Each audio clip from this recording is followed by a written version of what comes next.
Il y a deux choses qui expliquent les effets déterminants du témoignage de Daniel. La première, c'est l'attitude qu'il prend d'emblée vis-à-vis de la table du roi. Daniel 1,8.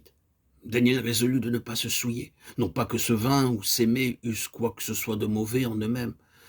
Ce qui les rendait tels, c'étaient les libations et les sacrifices cérémoniels qui les reliaient au culte des faux dieux, c'est-à-dire à une religion dont Satan a toujours été l'animateur. Les vases et les coupes de la maison de Dieu ont été profanés. Daniel 1,2. Et Daniel se refuse à faire le moindre compromis avec un système spirituel qui de tout temps s'est dressé contre Dieu. Ainsi, le témoignage de Jésus représente une position prise contre un certain ordre de choses. Aucune vie ne peut être féconde spirituellement, aucune existence ne peut faire progresser le témoignage de Jésus ou hâter la consommation du dessein de Dieu, si elle n'occupe pas une position de séparation absolue vis-à-vis de cet ordre de choses. Un seul contact douteux et toute la puissance du Dieu des cieux par cet instrument est mise en échec. Si nous conservons un lien quelconque avec le monde, si nous n'obéissons pas explicitement quand Dieu met son doigt sur quelque chose qui lui déplaît dans notre vie, nous jetons un pont entre le royaume de la lumière et le royaume des ténèbres, et l'ennemi ne manquera pas de le franchir. Remarquons d'autre part qu'au verset 8, il n'est question que de Daniel, tandis que dans la suite du récit, nous constatons que ses trois amis se sont solidarisés avec lui. La résolution de Daniel les a évidemment entraînés, et ils ont fait preuve de la même fermeté. Quand vous prenez ainsi position pour sauvegarder la transparence du témoignage, vous ne pouvez jamais mesurer les conséquences de votre fidélité.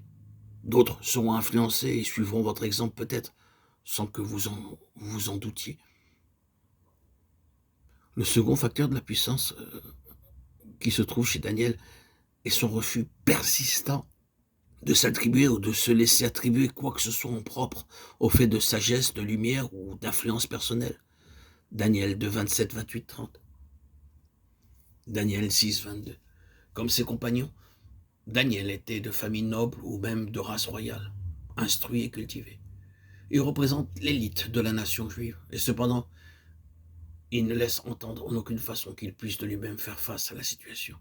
Il honore Dieu. C'est une dépendance constante et constamment confessée.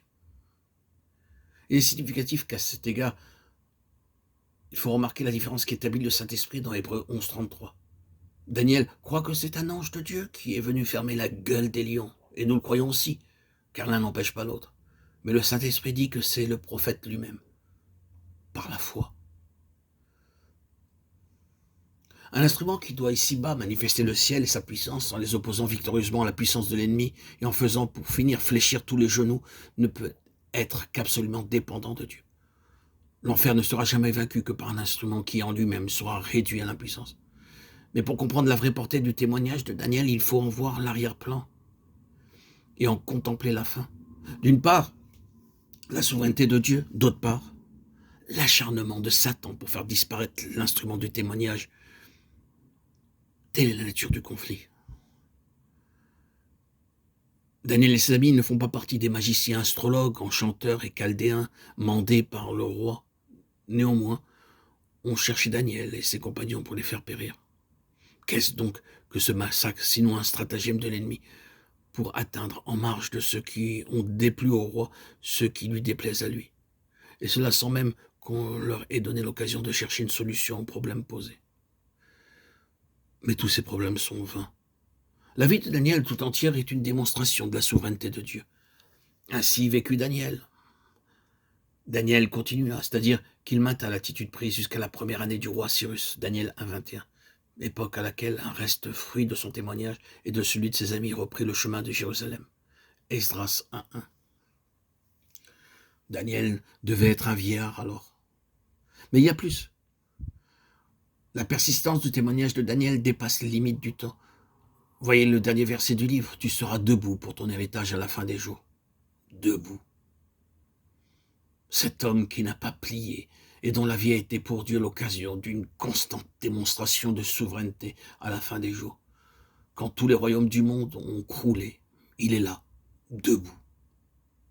Debout. Ah, il y a là un principe. L'instrument de Dieu est indestructible. Telle nature du témoignage de Jésus.